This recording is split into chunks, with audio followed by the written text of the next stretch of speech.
Assalamualaikum warahmatullahi wabarakatuh. Halo, good morning my lovely students. How are you today? Gimana nih kabarnya hari ini? Semoga kalian selalu sehat dan terus semangat ya. Oh ya, untuk hari ini kita akan belajar tentang tema 5, subtema 4, yaitu pengalaman yang berkesan. Tapi sebelum kita mulai, alangkah baiknya jika kita berdoa dulu. Untuk itu, yuk kita tepuk jari bersama-sama. Sekarang kamu siapkan masing-masing telunjuk kamu. Oke, kita mulai ya. Tepuk jari 1 tutut, tepuk jari 2 wawa, tepuk jari 3 gaga, tepuk jari 4 tatat, tepuk jari 5, bertepuk semua. Duduk yang rapi, marilah berdoa. Okay, before we start our daring today, please pray together. Berdoa dimulai.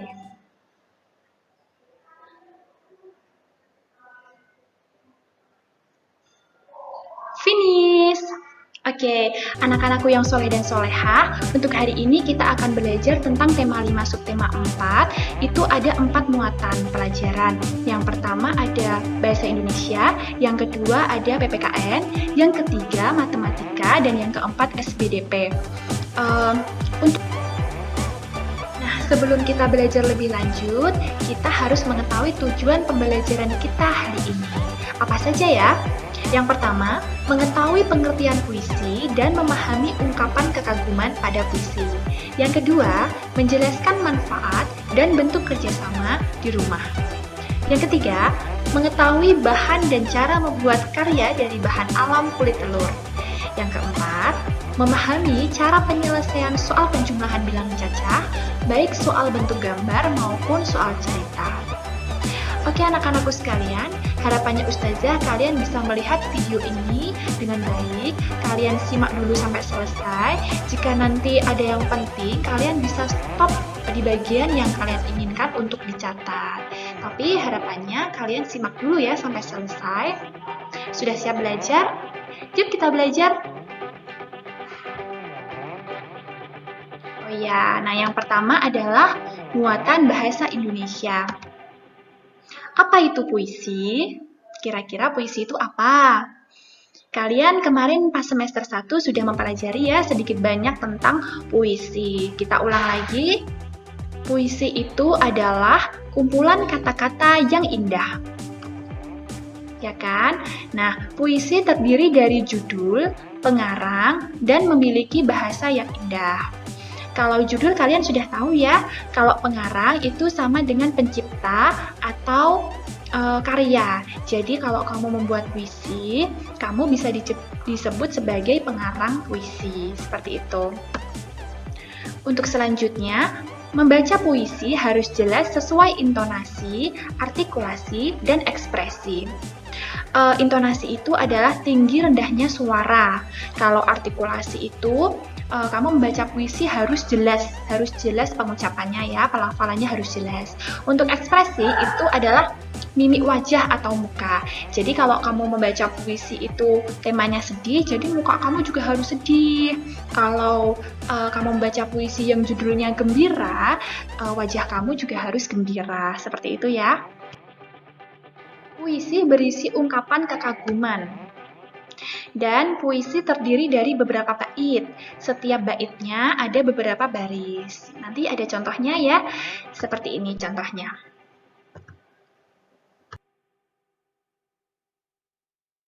Itu sama dengan paragraf. Jadi, kalau kamu tidak tahu bait itu sama dengan paragraf ya. Kalau di dalam bahasa Indonesia seperti itu. Nah, ini ada contoh puisi. Judulnya adalah Pelangi. Karya Fania. Jadi puisi ini dibuat oleh Fania, ya kan? Karya atau pengarangnya itu Fania. Nah, ini ada bait pertama. Bait pertama ini ada 4 baris. Kamu bisa lihat ya, di situ ada 4 baris. Ada seperti ini bacanya kurang lebih ya. Pelangi, karya Fania.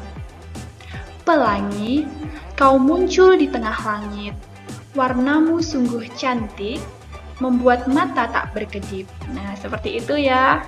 Nanti kamu bisa belajar sendiri membaca puisinya di rumah. Pasti kamu lebih bagus ya nanti ya. Itu. Nah, untuk yang kedua ini ada bait satu lagi. Ternyata pelangi ini ada 2 bait. Nah, setiap baitnya ada 4 baris. Untuk bait yang kedua nih ya. Oh pelangi, kau membuat kebahagiaan untuk semua orang. Sungguh indah ciptaanmu Tuhan. Nah, seperti itu kurang lebih. Nah, di sini kita bisa lihat dalam puisi pelangi ini ada ungkapan kekaguman.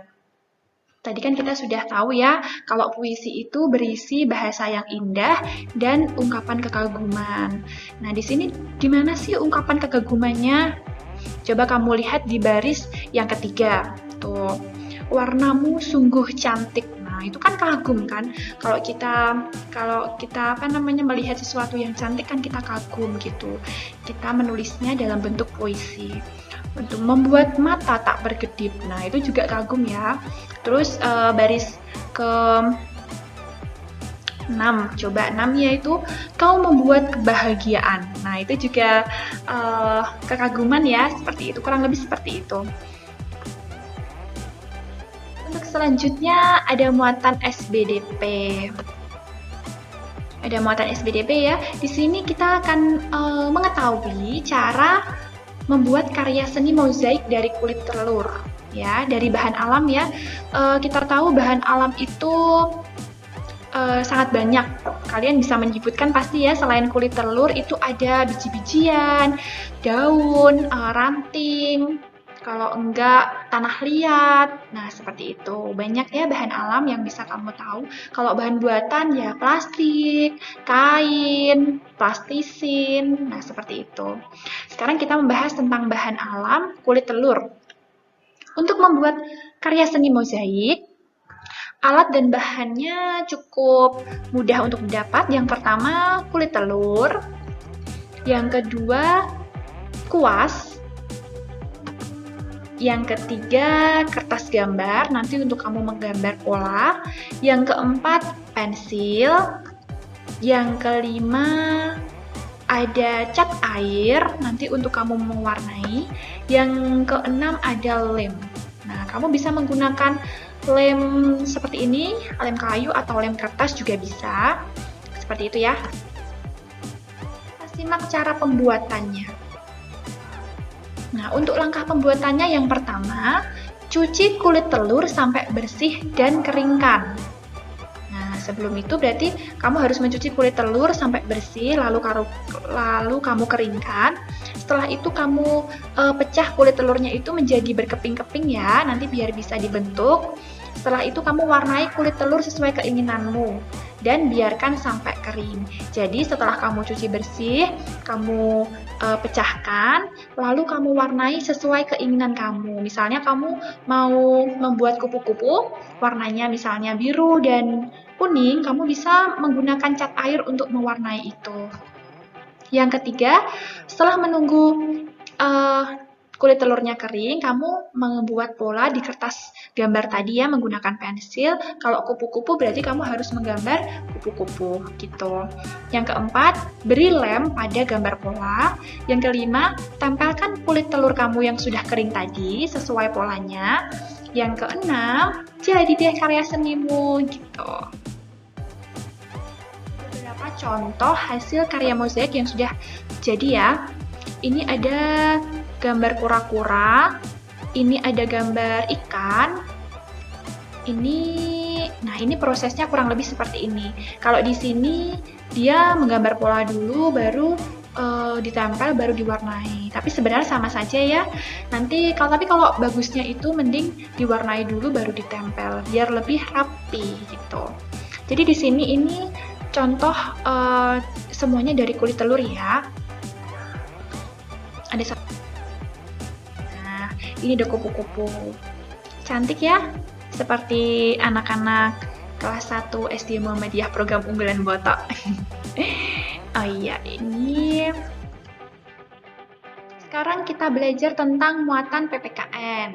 Nah, muatan PPKN. Kita belajar tentang kerjasama. Kalian tahu ya artinya kerjasama? Kerjasama adalah kegiatan yang dilakukan bersama-sama. Tapi untuk sekarang ini kita membahas kerjasama yang kita lakukan di rumah. Apa saja ya kerjasama yang bisa kita lakukan di rumah?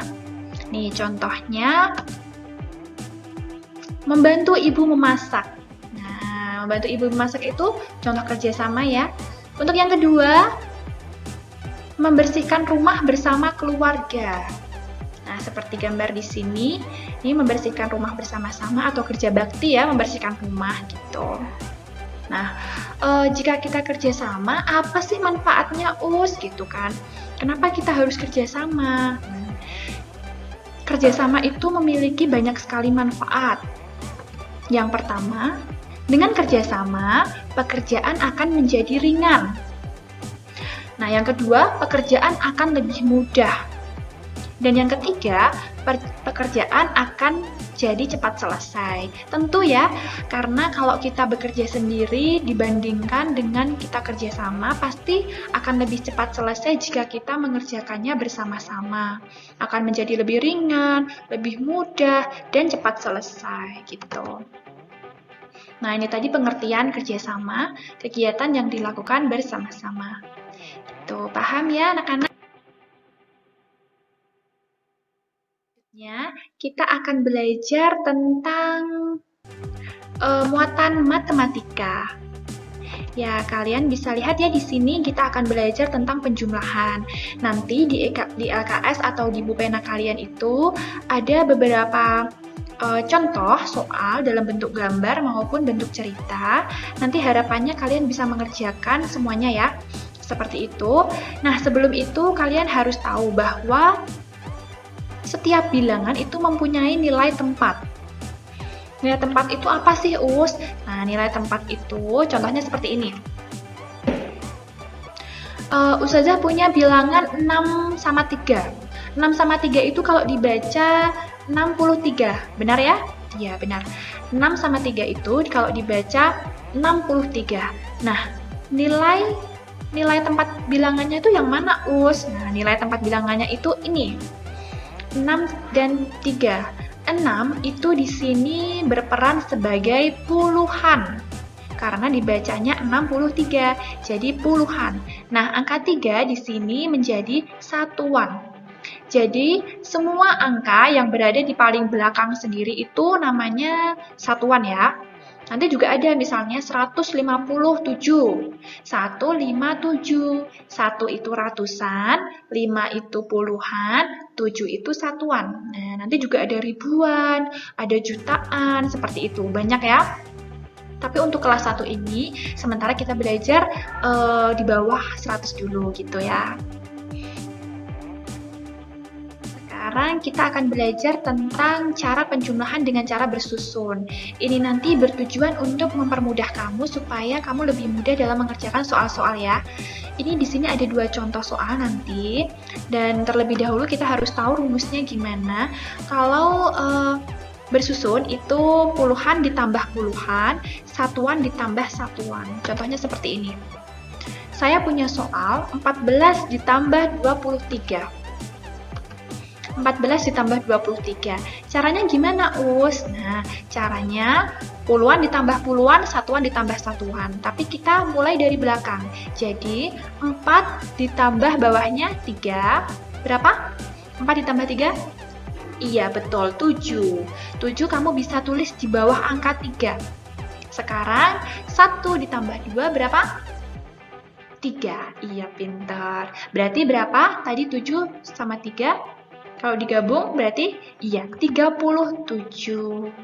Ya, gitu ya caranya. Ini untuk yang kedua. 22 ditambah 4. Nah, kita mulai dari belakang. 2 ditambah 4, bawahnya berapa? Iya, betul sekali, 6. Kamu bisa tulis angka 6 di bawah angka 4. Nah, yang angka 2 nggak ada temennya, Us, di bawahnya. Kita langsung turunkan saja. Jadi 26. Oke, sudah paham ya? Gampang banget ya ini ya. Nah, sekarang karena materinya sudah selesai, Sekarang tugasmu adalah mengerjakan 5 soal ini di buku tulis kamu. Yang pertama adalah puisi, pengertiannya apa kamu tulis. Yang kedua, sebutkan alat dan bahan untuk membuat karya seni mozaik dari kulit telur. Tadi sudah dijelaskan ya. Yang ketiga, sebutkan contoh kerjasama di rumah. Yang keempat, menurutmu apa saja sih manfaat kerjasama itu? Tadi ya banyak ya. Yang kelima, nah ini kalian harus menyelesaikan soal ini, matematika yang 2 ini ya. Ada 2 soal, nah seperti itu.